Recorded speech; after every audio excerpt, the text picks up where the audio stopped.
The morning sun peeked through the thin curtains as Michelle's alarm blared for the third time. She groaned, her hand fumbling to silence the persistent beeping. 5:30 in the morning felt especially cruel today. Her body ached for just 5 more minutes of sleep. But the mental checklist already forming in her head wouldn't allow it. Michelle swung her legs over the side of the bed, careful not to wake 6-year-old Lily, who had crawled into her bed sometime during the night after a bad dream. The little girl's curly hair spread across the pillow like a halo, her breathing soft and even. Michelle smiled despite her exhaustion. These quiet moments made everything worth it. The floorboards creaked under her feet as she tiptoed to the bathroom. Their apartment wasn't much, a 2-bedroom unit in a building that had seen better days, but it was home. The bathroom light flickered twice before steadying, revealing Michelle's tired reflection. Dark circles framed her eyes, and she noticed another gray hair at her temple. At 34, she sometimes felt twice her age. Coffee first, then life, she mumbled to herself, splashing cold water on her face. The kitchen was still dark when she entered, the dishes from last night's dinner stacked neatly in the drying rack. Michelle started the coffee maker, the familiar gurgling sound a comforting ritual. While it brewed, she packed lunches, peanut butter and jelly for Lily, turkey and cheese for 10-year-old Tyler, and a simple apple and yogurt for herself. Money was tight this month, especially with Tyler's growth spurt requiring new shoes. The coffee maker beeped, and Michelle poured the steaming liquid into her favorite mug, a chipped ceramic one with "World's Best Mom" painted in childish letters, a Mother's Day gift from when Tyler was 7. She took a long sip, closing her eyes and savoring the warmth and caffeine. For these few seconds, she allowed herself to simply be, without thinking about bills or schedules or the 100 other things demanding her attention. The moment was broken by the sound of small feet padding into the kitchen. "Mom? Is it morning already?" Tyler stood in the doorway, hair sticking up in all directions, his 2 short pajamas revealing ankles that seemed to grow overnight. "Hey, sleepyhead, you're up early." Michelle glanced at the clock, 5:50 a.m., a full 20 minutes before his usual wake-up time. "I finished my science project late last night." He yawned, climbing onto a kitchen chair. "Want to see it?" "Of course, but first breakfast." "How about some cereal?" Michelle reached for the box of off-brand cornflakes. Tyler nodded, still half asleep. "Is my basketball uniform clean?" "We have practice after school." Michelle froze mid-pour. "Basketball uniform." The words triggered a memory of dirty clothes still sitting in the washing machine from yesterday. She'd meant to move them to the dryer before bed but had fallen asleep helping Tyler with his project. "It will be," she promised, mentally adjusting her morning timeline. She'd have to run the dryer while she got ready and hope it finished in time. By 6:30, Lily was awake too, grumpy and resistant to the morning routine. "I don't want to wear this shirt," she protested, pushing away the purple top Michelle had laid out. "Sweetie, all your other shirts are dirty. This one looks pretty on you," Michelle coaxed while simultaneously texting her neighbor about watching the kids after school. She was working a double shift today at the diner, which meant she wouldn't be home until after dinner. "I want the butterfly one." Lily's lower lip trembled dangerously. "The butterfly one is in the wash," Michelle explained patiently, though patience was running thin. "How about this? You wear the purple shirt today and tomorrow you can wear the butterfly one." "Deal?" Lily considered this, her small face serious. "Can I wear my sparkly shoes?" "Sure," Michelle agreed, relieved to avoid a meltdown. The sparkly shoes didn't really match, but it wasn't worth the battle. While the kids ate breakfast, Michelle threw the uniform in the dryer, took the world's quickest shower, and got dressed in her diner uniform, a sky blue button-up shirt and black pants that had faded to charcoal after countless washes.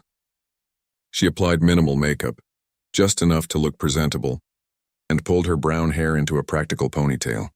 "Mom, I need $5 for the field trip form," Tyler announced as she re-entered the kitchen. Michelle's stomach tightened. "Today?" The teacher said it was the last day to turn it in. Another unexpected expense. Michelle nodded, keeping her face neutral as she mentally reshuffled the week's budget. Less gas for the car meant more walking, but they'd manage. They always did. "I'll write you a check before you leave," she said, clearing the breakfast dishes.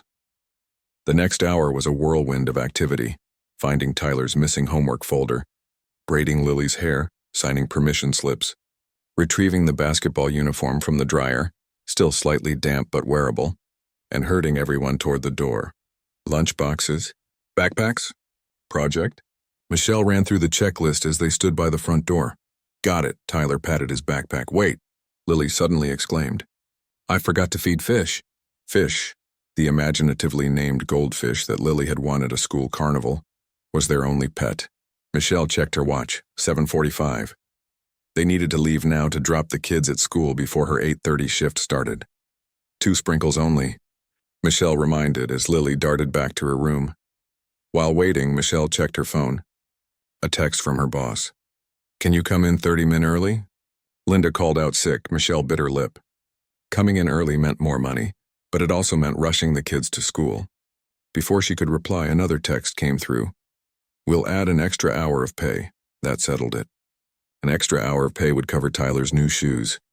Yes, can do, she typed back quickly. Mom, fish ate all the food, Lily announced proudly, returning to the door. Michelle ushered the kids outside, locking the apartment behind them. The morning air was crisp, promising a beautiful spring day.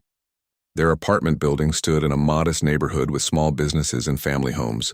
It wasn't fancy, but it was safe, and the elementary school was within walking distance. Race you to the corner, Tyler challenged his sister, already taking off. No fair. You got a head start.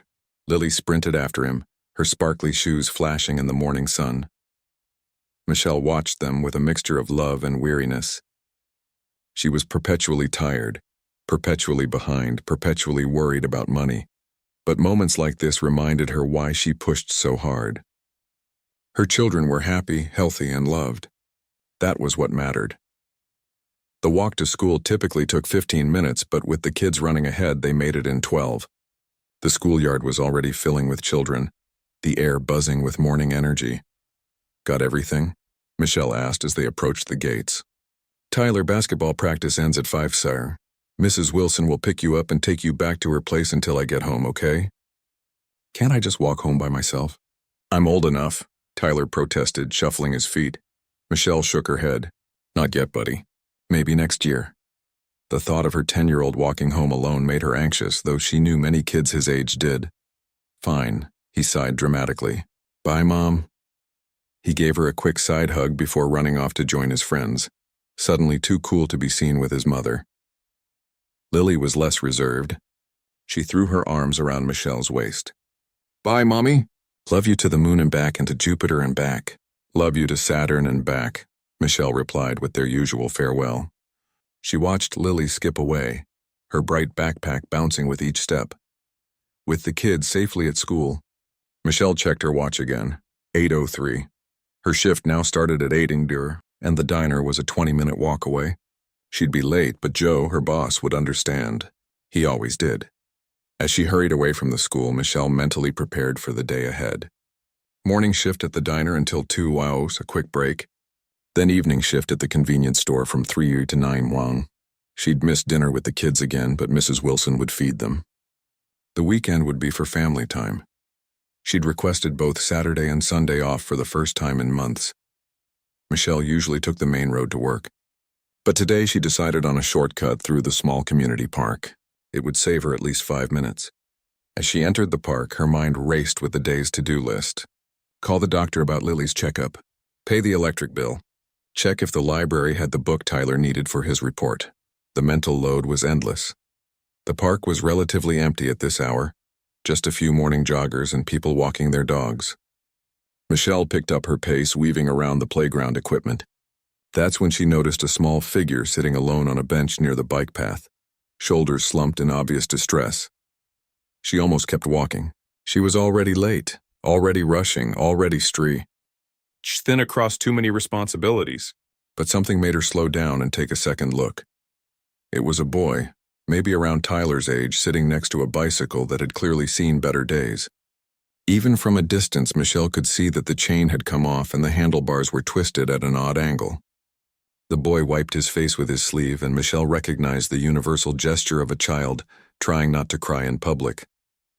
Other adults walked past, some glancing at the boy but continuing on their way. Michelle understood. Everyone had somewhere to be. Everyone was running late for something. She looked at her watch again. 8:10. Joe would definitely notice her lateness now. Michelle hesitated for just a moment longer, then changed direction, walking toward the bench and the boy with the broken bicycle. Michelle approached the boy carefully, not wanting to startle him. He was small for his age, probably around 9 or 10, with rounded glasses that kept sliding down his nose and a backpack that looked almost too heavy for his narrow shoulders.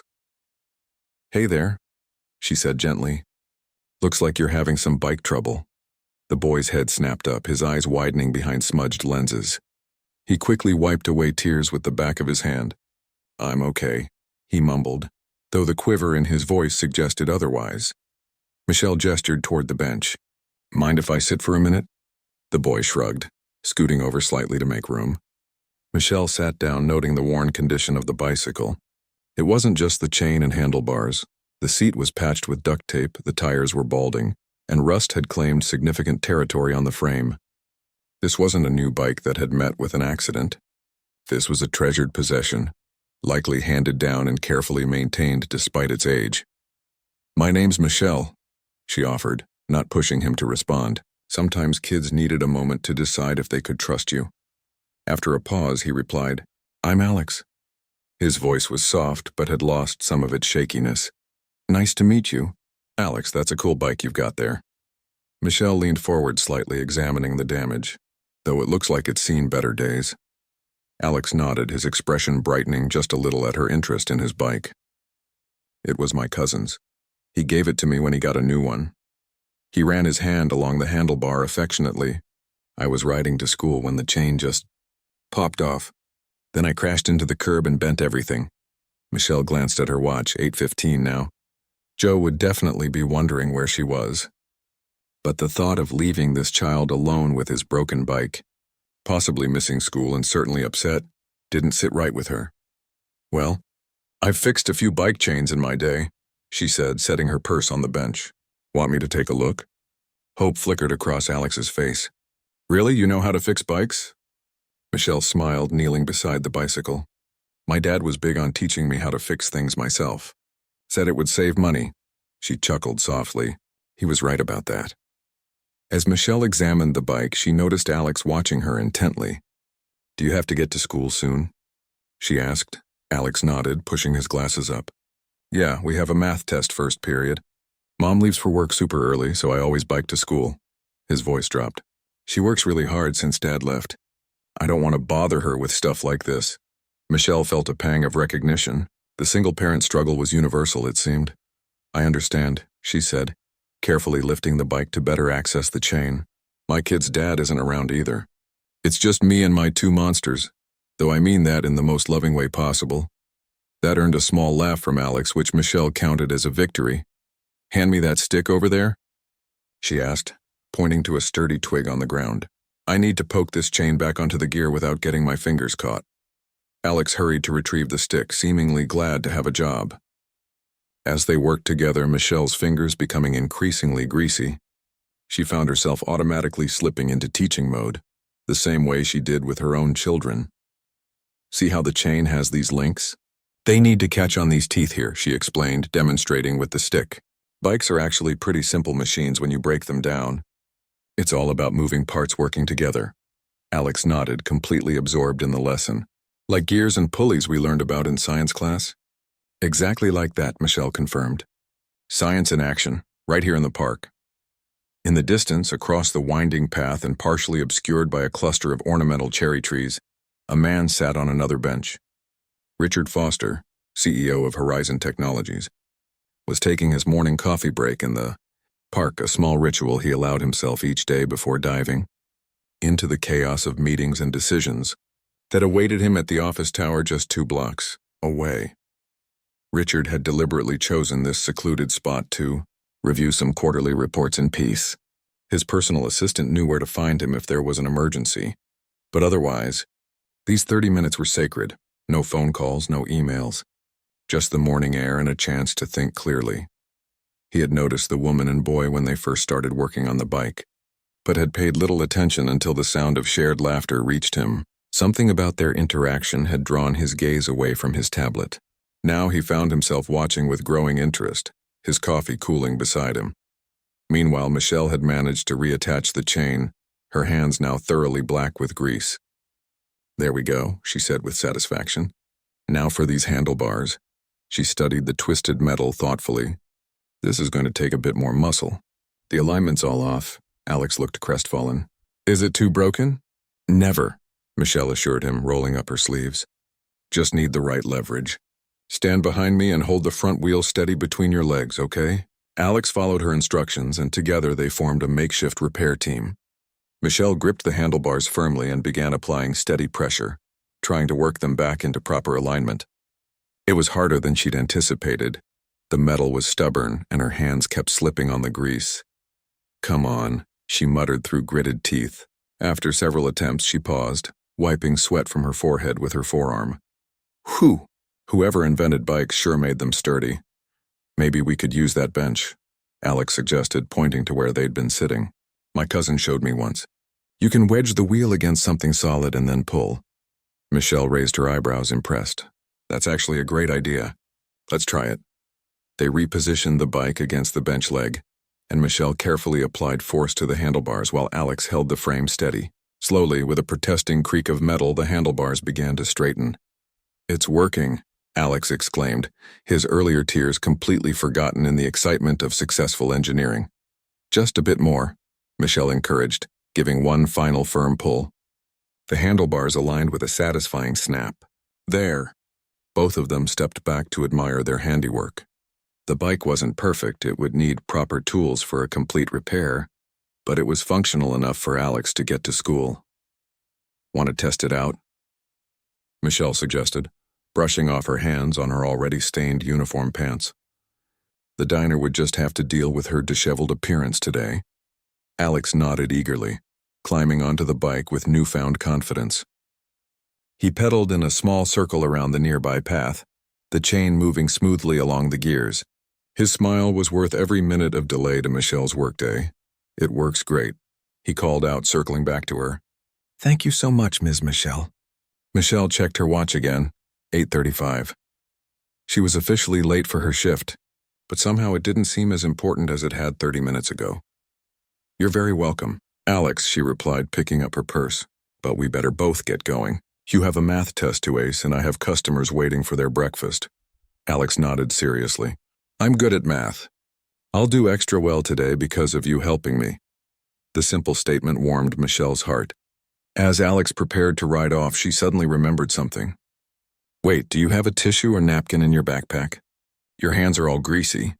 Alex shook his head, but Michelle dug through her purse and found a crumpled but clean napkin left over from a previous meal. She handed it to him. "Can't have you turning in a math test with bicycle grease all over it." "Thanks," Alex said, carefully wiping his hands. Then with a sudden impulse, he threw his arms around Michelle in a quick, fierce hug. Before she could even react, he was back on his bike, pedaling away toward the park exit. "Bye," he called over his shoulder. "I won't forget." Michelle stood there for a moment watching him go, a greasy napkin clutched in her equally greasy hand. Despite being late, despite the stains on her uniform, despite the certain lecture waiting for her at the diner, she felt lighter somehow. It was only as she hurried along the path toward the park's other exit that she noticed the man sitting on a distant bench, watching her with an unreadable expression. Their eyes met briefly, and Michelle felt a flicker of self-consciousness about her disheveled appearance and grease-stained hands. The man nodded slightly, a gesture she returned automatically before hurrying on her way. Richard Foster watched the woman rush off, her ponytail swinging. With each determined step, he'd witnessed the entire interaction. Her patience, her resourcefulness, her kindness to a child who wasn't her own.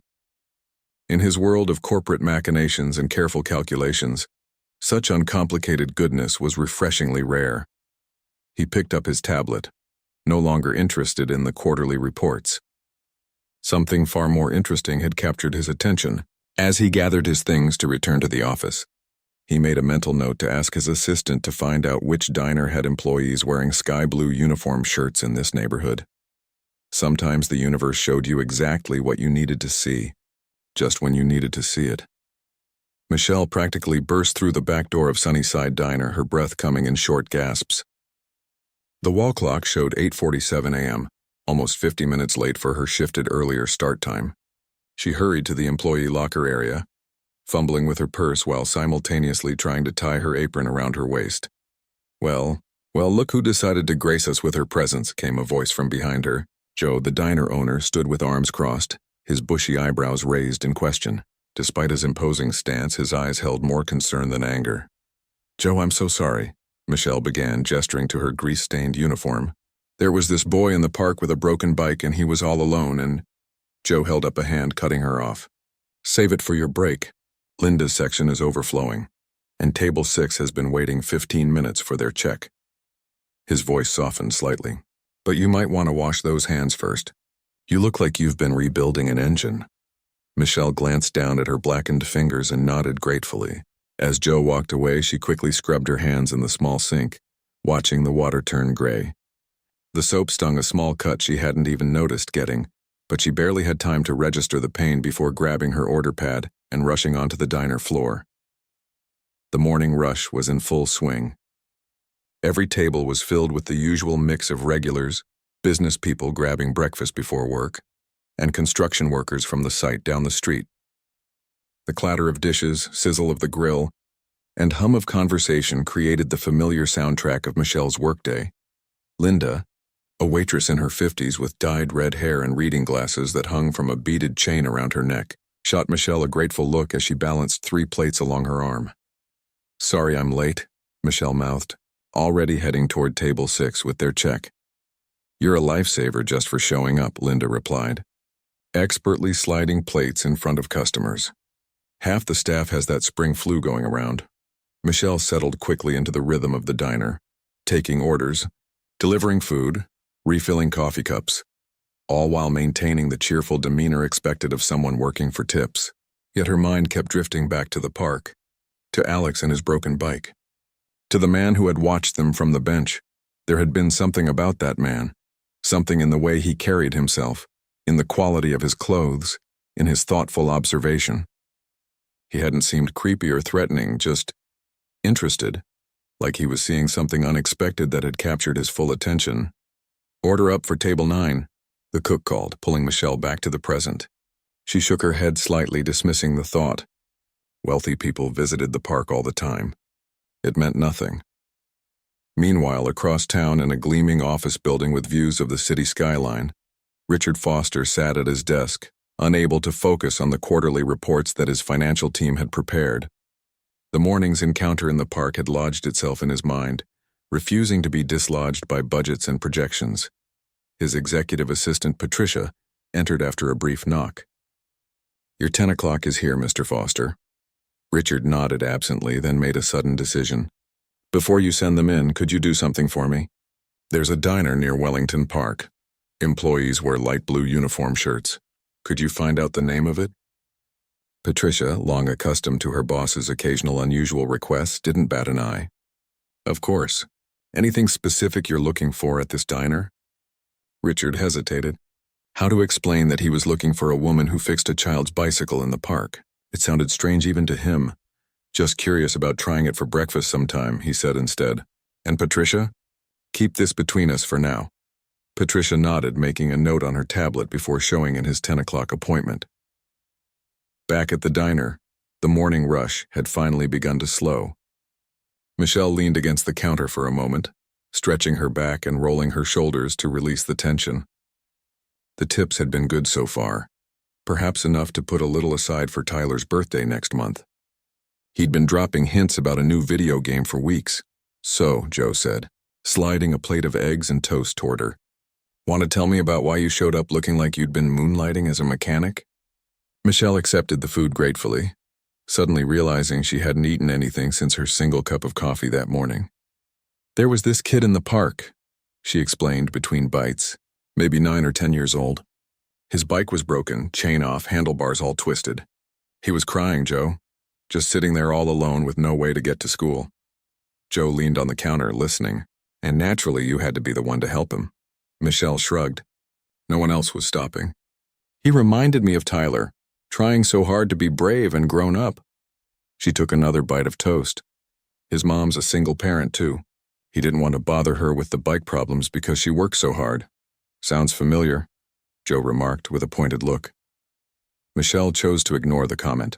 Anyway, we got it fixed enough for him to ride to school. He had a math test first period. My Michelle the bike whisperer, Joe chuckled. Is there anything you can't fix? My checking account, she replied with a wry smile. Speaking of which, I noticed the breakfast special sign needs updating. Want me to do that before the lunch crowd? Joe nodded, and Michelle finished her impromptu breakfast before grabbing the chalk markers and small ladder. The diner's front window featured a decorative chalkboard where they advertised daily specials. Michelle had discovered a hidden talent for lettering and small illustrations, turning the simple task into something she genuinely enjoyed. As she carefully drew a steaming coffee cup beside the breakfast combo price, Michelle noticed a sleek black car pull up outside the diner. The vehicle screamed expensive, not the typical transportation of their usual customers. A woman in a tailored suit emerged, checking her phone before entering the diner. Michelle thought nothing of it, returning her attention to her artwork. Probably just someone passing through or a business person from one of the new offices downtown who had heard about their famous apple pie. Patricia surveyed the diner quickly, noting its homey atmosphere and the mix of clientele. It hadn't taken her long to identify which diner near Wellington Park had employees in light blue shirts. Sunnyside Diner had solid reviews online and seemed to be a local favorite. Her eyes scanned the staff, eventually landing on a woman on a small ladder, drawing on a chalkboard. Even from behind, Patricia could see the ponytail and slender build that matched Richard's vague description. When the woman turned slightly to dip her marker, Patricia noticed small grease stains on her uniform pants, another detail Richard had mentioned. Patricia approached the counter and smiled at Joe. Excuse me, I was wondering if you're the manager? Owner, actually, Joe replied with obvious pride. Joe Morales. What can I do for you? Patricia introduced herself, deliberately keeping her company affiliation vague. I'm doing some research for a potential corporate account. We're looking at local businesses that might provide breakfast catering for morning meetings. Joe's eyes lit up at the prospect of a corporate client. Well, you've come to the right place. We do catering orders all the time for the businesses around here. As they talked, Patricia casually gestured toward Michelle. Your sign looks lovely. Do you have someone on staff who does all your artistic work? Joe followed her gaze and nodded. That's Michelle. She's got quite the artistic touch. Does all our signs, seasonal decorations, even designed our menu covers. Talented, Patricia remarked. Has she worked here long? About 3 years now. One of my best. Customers love her and she never misses a shift. Joe paused, then amended. Well, almost never. Even today, only reason she was late was because she stopped to help some kid fix his bike in the park. Patricia's interest sharpened. This was definitely the woman Richard had seen. She sounds like quite an employee. Salt of the earth, that one, Joe agreed, his voice warm with genuine affection. Raising 2 kids on her own, working here, and a second job at the convenience store on Maple. Never complains, always has a smile for the customers. He shook his head admiringly. Don't know how she does it all, honestly. Patricia made some notes about catering options and prices, maintaining her cover while gathering the information Richard really wanted. Before leaving, she collected a business card and menu, watching as Michelle climbed down from the ladder, her chalkboard creation complete. A warm, inviting advertisement for comfort food that somehow seemed to carry the artist's personality. Back in her car, Patricia made a call to Richard's private line. I found her, she said simply. Her name is Michelle. Single mother of 2, works 2 jobs. The diner owner couldn't say enough good things about her. On the other end of the line, Richard was silent for a moment. Thank you, Patricia. I'd like you to find out more, discreetly, of course, and please clear my lunch calendar for tomorrow. May I ask why you're interested in this woman? Patricia ventured, her curiosity finally getting the better of her professional reserve. Richard considered the question, remembering the scene in the park, the woman kneeling beside the bike, patiently teaching the boy as they worked together, her willingness to be late for work to help a stranger.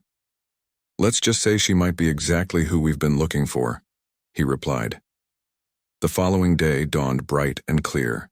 Michelle had barely slept, having worked until closing at the convenience store. Her feet ached and her eyes felt gritty from exhaustion, but the morning routine waited for no one. She moved through the familiar motions, waking the kids, making breakfast, packing lunches, checking homework, all on autopilot. Mom, can we get pizza tonight? Tyler asked, his mouth full of cereal. Don't talk with your mouth full, Michelle reminded automatically. And no, not tonight. It's not in the budget this week. She saw his face fall and quickly added, but I was thinking we could make our own this weekend. You and Lily could help with the toppings. Tyler seemed to consider this compromise. Can I put pineapple on mine? Ew, Lily squealed, wrinkling her nose. Pineapple doesn't go on pizza. Does too. Does not. Michelle smiled despite her exhaustion. The great pineapple debate, a recurring theme in their household. Everyone can put whatever they want on their own pizza, she said diplomatically. That's the whole point of make your own. After dropping the kids at school, Michelle headed straight to the diner. Today she was on time, early even, having learned her lesson from yesterday's chaos. The morning sun cast long shadows across the street as she walked, her mind already running through the day's tasks. Joe greeted her with a raised eyebrow as she entered through the back door. No bicycle emergencies today? Michelle laughed, tying her apron.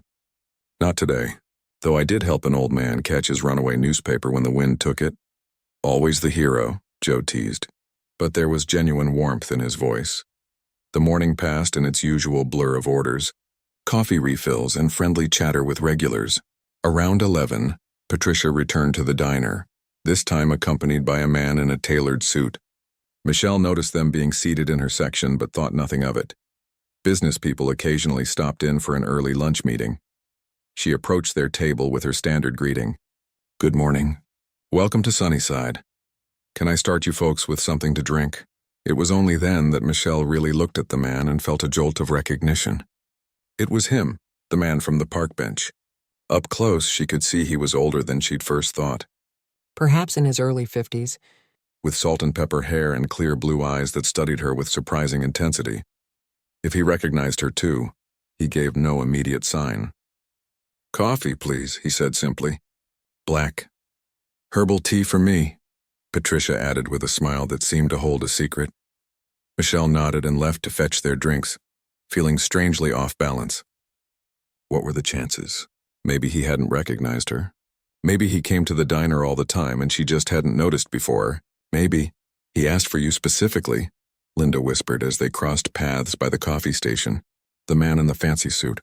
Asked Joe if you could be their server? Michelle froze, coffee pot in hand. What? Why? Linda shrugged. No idea, honey. But his watch probably costs more than my car, so be extra nice, could be a big tipper. With slight trepidation, Michelle returned to the table with their drinks. Here you go. Are you ready to order? Or do you need a few minutes with the menu? The man set his menu aside. Michelle, isn't it? He asked, gesturing to her name tag. She nodded, suddenly self-conscious about her worn uniform and the small coffee stain on her cuff. I'm Richard Foster, he said, extending his hand. And I believe we have a mutual friend, a young boy with a bicycle. Michelle's eyebrows shot up in surprise as she automatically shook his hand. You saw that? In the park? Richard nodded. I was having my morning coffee on the other bench. I hope you don't mind, but I found your actions that day quite remarkable. Michelle shifted uncomfortably under his gaze. I just helped a kid fix his bike. Anyone would have done the same. But that's just it, Richard replied, leaning forward slightly. Anyone could have, but no one else did. Only you stopped. Patricia smiled encouragingly at Michelle. What my boss is trying to say, somewhat circuitously, is that he was impressed by your kindness and resourcefulness. Michelle wasn't sure how to respond. Was this some kind of hidden camera show? She glanced around, half expecting to see someone with a camera. I'm the CEO of Horizon Technologies, Richard continued, seeming to sense her confusion. We're a tech company with offices downtown. Perhaps you've heard of us? Michelle vaguely recalled seeing the company name on a sleek building near the financial district. They made software or computers or something, well outside her everyday world of diner orders and convenience store inventory. Sure, she said, though she knew almost nothing about them. We're expanding our community outreach program, Richard explained. Specifically, we're launching a youth mentorship initiative focused on teaching practical skills and problem-solving to underprivileged children. Michelle nodded politely, still not understanding what any of this had to do with her. The thing is, Richard continued, we need someone to run it, Someone who naturally connects with kids, who can teach without talking down to them, who understands both technical problems and human ones. He paused, looking directly at her. Someone exactly like you. Michelle nearly dropped her order pad. Me? But I'm not. I don't have any. She stopped, collecting herself. Mr. Foster, I think you've got the wrong idea. I'm just a waitress. I don't have any qualifications for something like that. On the contrary, Patricia interjected smoothly, you have exactly the qualifications we're looking for. Your interaction with that boy showed genuine empathy, teaching ability, and practical problem solving, all qualities that can't be taught in a classroom or listed on a resume.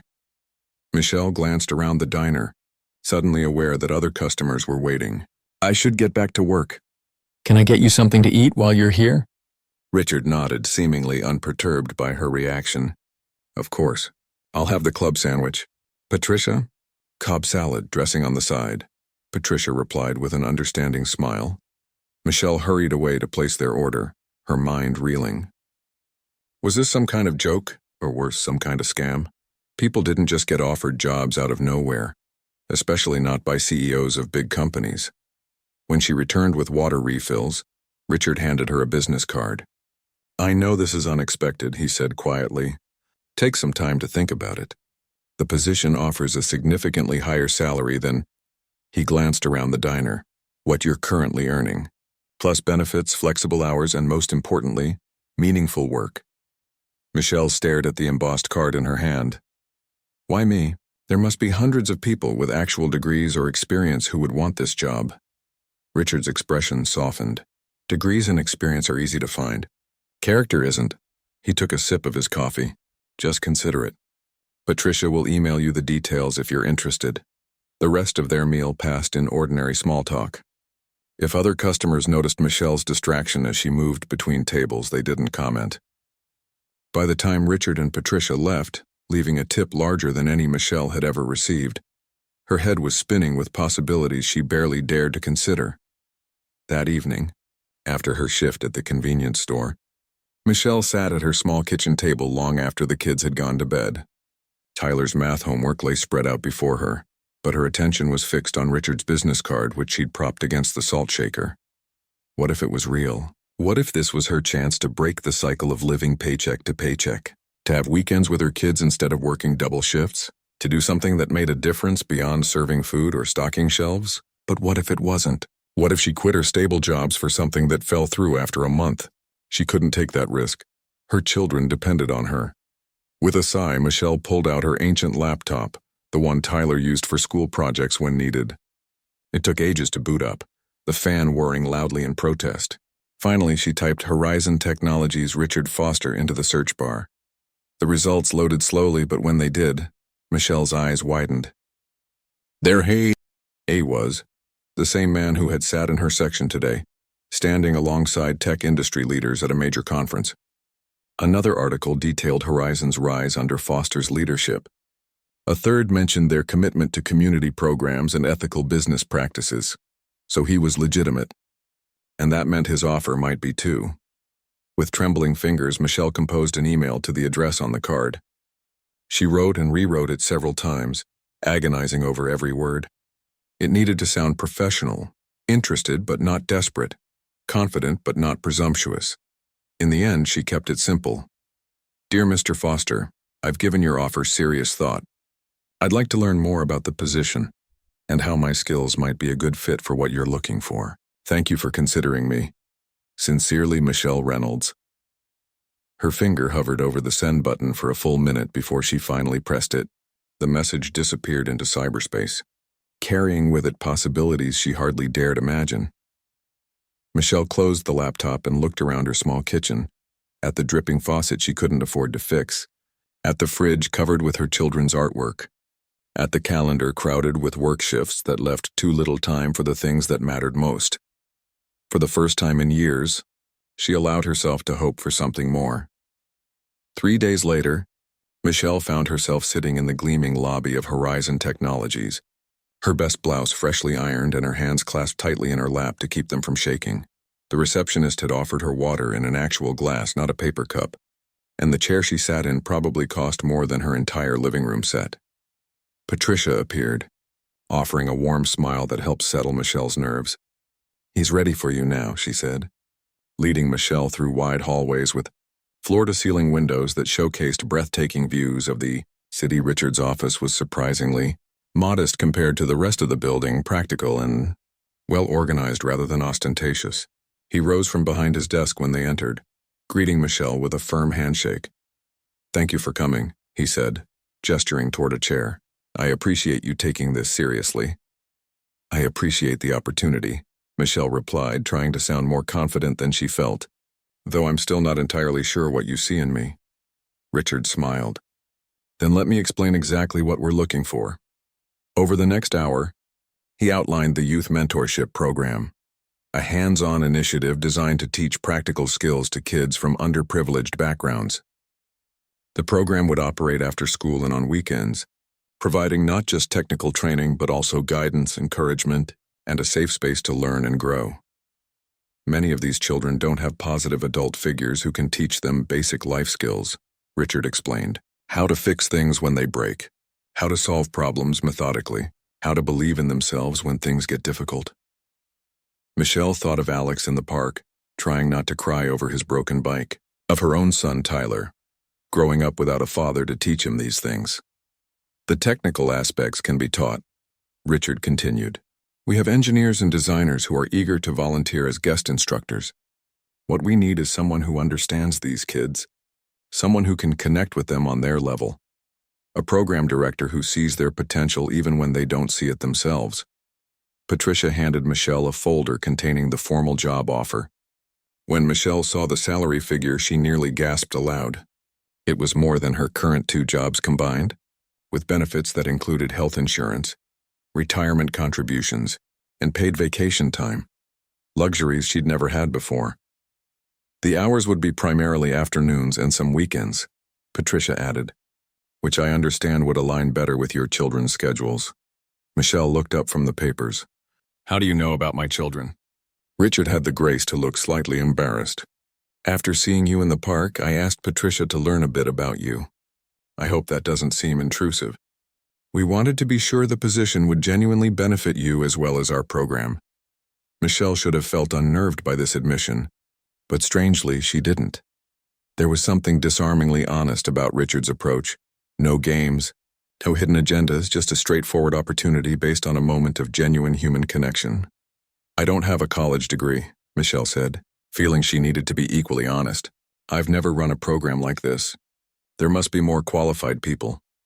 "Education and experience aren't everything," Richard replied. "What I saw in the park that day was worth more than a dozen impressive resumes. You showed patience, creativity, kindness, and practical knowledge, all while making that boy feel capable rather than helpless. That's exactly what these kids need." Michelle left the interview with the job offer in hand and 2 weeks to make her decision. But in her heart, she'd already decided. This wasn't just an opportunity for a better paycheck. It was a chance to make a difference, to build something meaningful, to use abilities she'd never been given credit for before. Telling Joe was harder than she'd expected. For 3 years, he'd been not just her boss but her friend, always understanding when she needed to adjust her schedule for the kids, occasionally slipping her leftover food to take home when money was especially tight. "So you're leaving us," he said when she broke the news, his expression a mixture of sadness and pride. "I'm sorry, Joe. This opportunity, it's something I never thought would happen to someone like me." Joe waved away her apology. "Don't you dare be sorry. You think I want to see you slinging hash and pouring coffee for the rest of your life? This is exactly what you deserve." He pulled her into a gruff hug. "Just don't forget us little people when you're running your fancy program." Her last day at the diner was marked by a small party in the back room, with Linda baking a lopsided but delicious cake, and the regulars pitching in for a gift card. Michelle cried a little, surprised by how much this place and these people had come to mean to her. The convenience store manager was less emotional but wished her well. "Can't blame anyone for moving up in the world," he said, already reviewing applications for her replacement. Michelle's first day at Horizon Technologies arrived with both excitement and terror. Patricia had helped her select a professional wardrobe within her budget, simple but well-made pieces that made Michelle feel like a different person when she put them on. Gone was the waitress uniform, replaced by tailored slacks and a blazer that somehow made her stand taller. The youth center occupied the entire ground floor of one of Horizon's buildings, a space being transformed with workbenches, tool stations, computer areas, and comfortable gathering spots.